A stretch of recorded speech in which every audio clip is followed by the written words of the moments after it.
Perhaps no other film logo in history has been spoofed more often than the iconic MGM logo.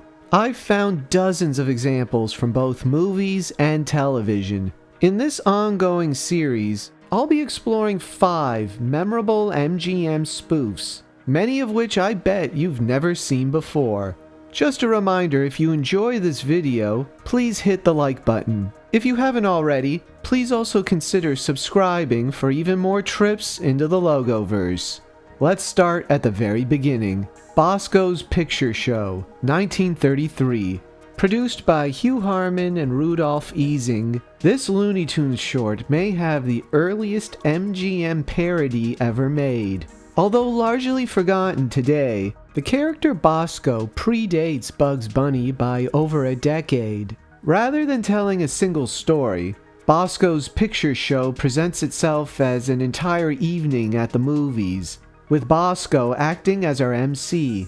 The short is packed with Depression-era humor. Bosko leads a sing-along of Wherein the Money, and a fake newsreel brutally mocks the failed Geneva Peace Conference. When Bosko introduces a movie starring his girlfriend, we're shown the emblem of a fictional studio called TNT Pictures, a direct parody of Metro-Goldwyn-Mayer. The TNT lion manages a few threatening growls, but then immediately burps.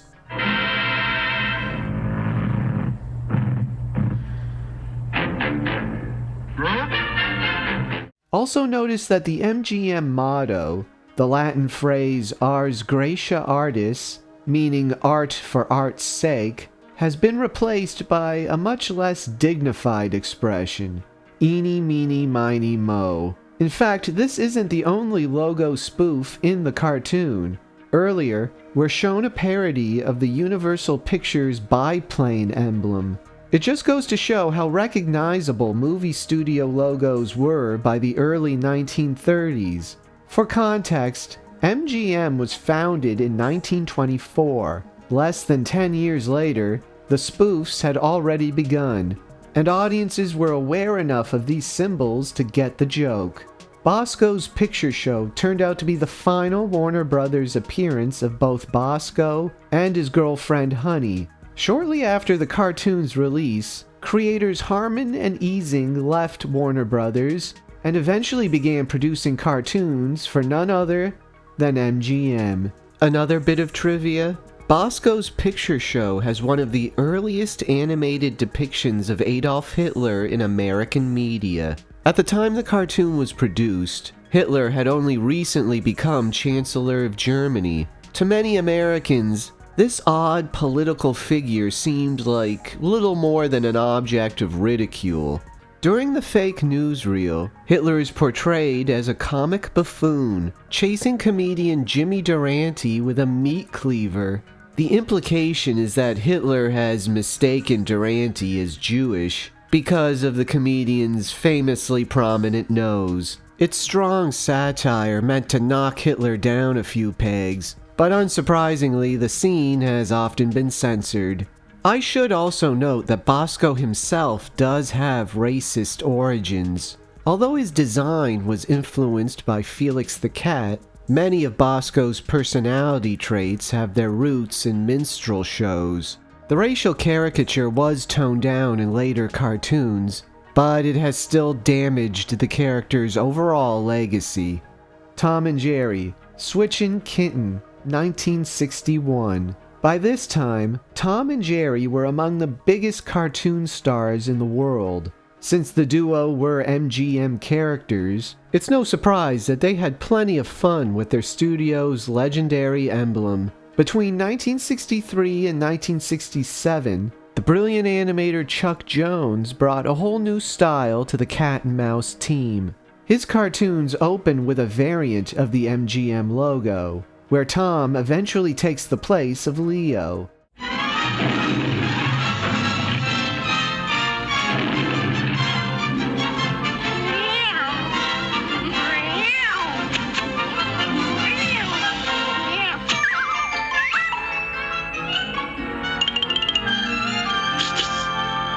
Yet another spoof appears in the 1962 cartoon Sorry Safari. But my favorite of their MGM spoofs is the climactic moment from the 1961 short Switchin Kitten.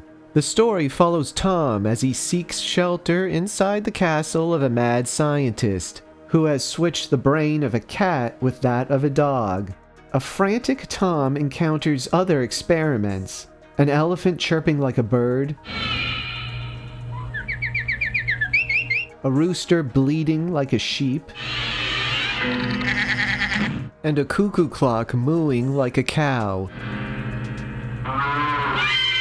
After all that, Jerry strolls into his mouse hole and roars just like the MGM lion.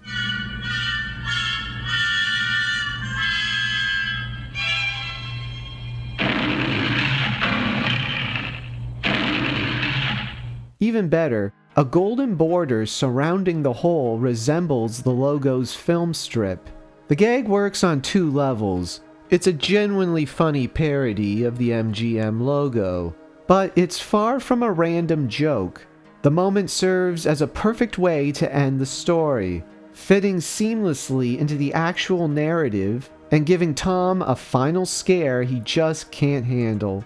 It works so well that you don't even need to get the MGM reference. In fact, that mouse hole with the golden border is visible throughout the entire cartoon, a great bit of background detail that sets up the joke for later.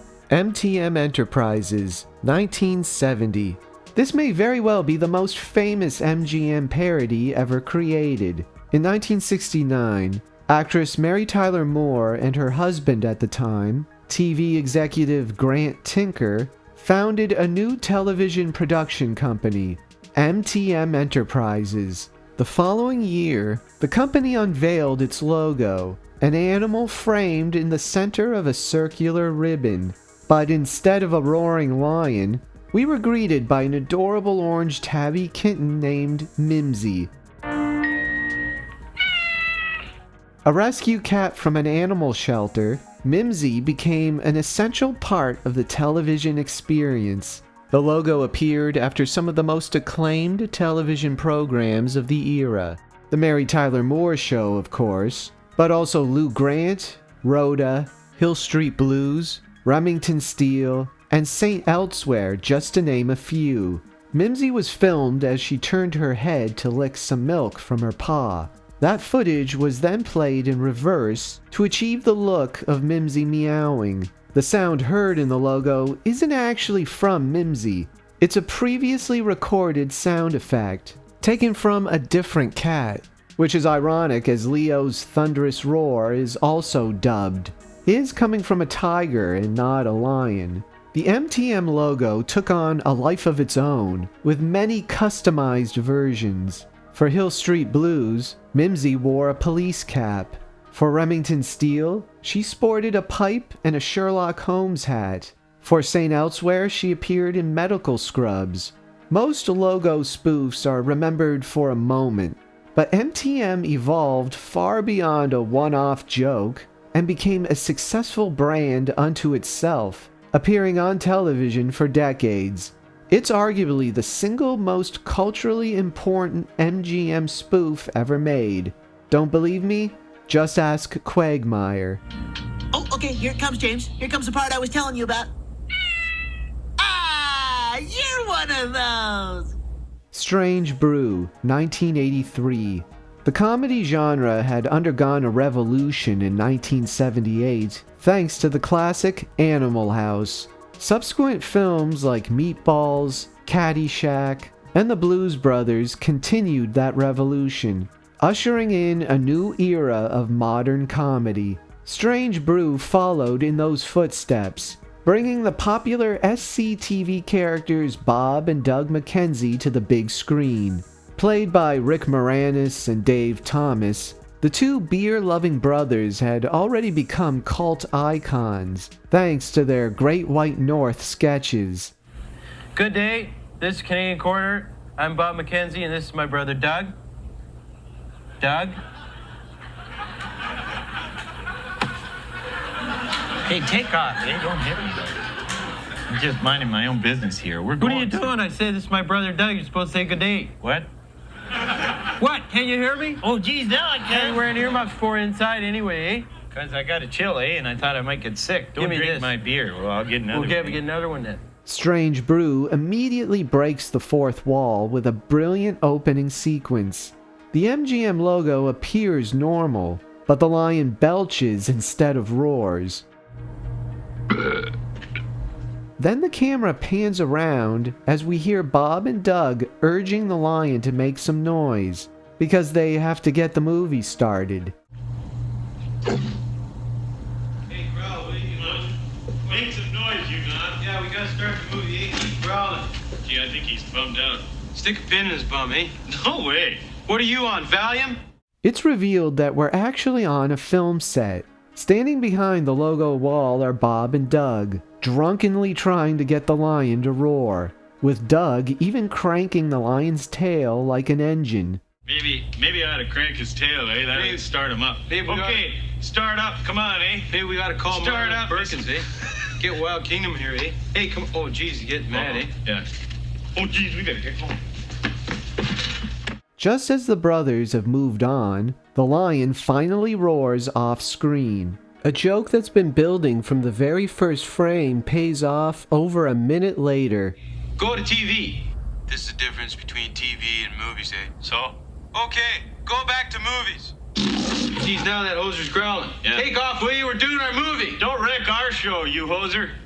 Okay, another topic. Zoom out, eh? This is my personal favorite MGM spoof because the filmmakers turned the parody into a full-blown scene rather than just a throwaway gag. The sequence also perfectly establishes that the fourth wall is not safe when Bob and Doug are around. This type of self-referential humor is common today, thanks to the trail blazed by comedies like Strange Brew. Body Bags, 1993. This television movie is a fascinating glimpse at what could have been. Showtime had been looking for their own ongoing horror anthology in the vein of Tales from the Crypt. Body Bags was intended to launch that new series, but when Showtime ultimately passed, Body Bags became a standalone film. 3 tales of murder and madness are arranged around our darkly comedic host, a deranged coroner played by iconic director John Carpenter. The legend not only got to direct 2 of the segments, he also got to chew the scenery in front of the camera, playing a cross between the Crypt Keeper and Beetlejuice. You know, you really shouldn't keep your emotions all bottled up inside. You're hopeless. You should have had a lobotomy. Let's go see what other fun things we can find to do. Body Bags opens with an MGM spoof that puts Carpenter front and center. Positioned inside the ring, our ghoulish host substitutes a lion's roar for a chainsaw, which quickly sputters out. A spoof that perfectly captures the satirical humor underlying the film's gory mayhem.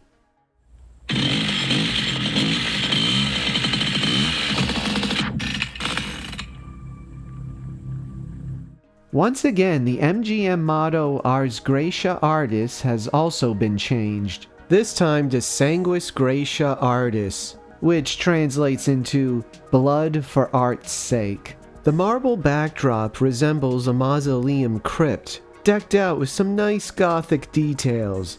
The name of the production company is on the gold plate. The numbers 187 are a clever reference to the California Penal Code 187. Which just happens to be for the crime of murder. According to IMDb, John Carpenter has a total of 22 acting credits. Unsurprisingly, most of them are small, uncredited roles, with the one big exception being the coroner in Body Bags. The character remains an interesting footnote in Carpenter's filmography. Had Body Bags been picked up, Carpenter might have found a second life in front of the camera. That's 5 of some of the most memorable MGM spoofs. Watch for future installments where I'll explore 5 more. I'm Michael Cahill. See you next time in the Logoverse. That's all, folks.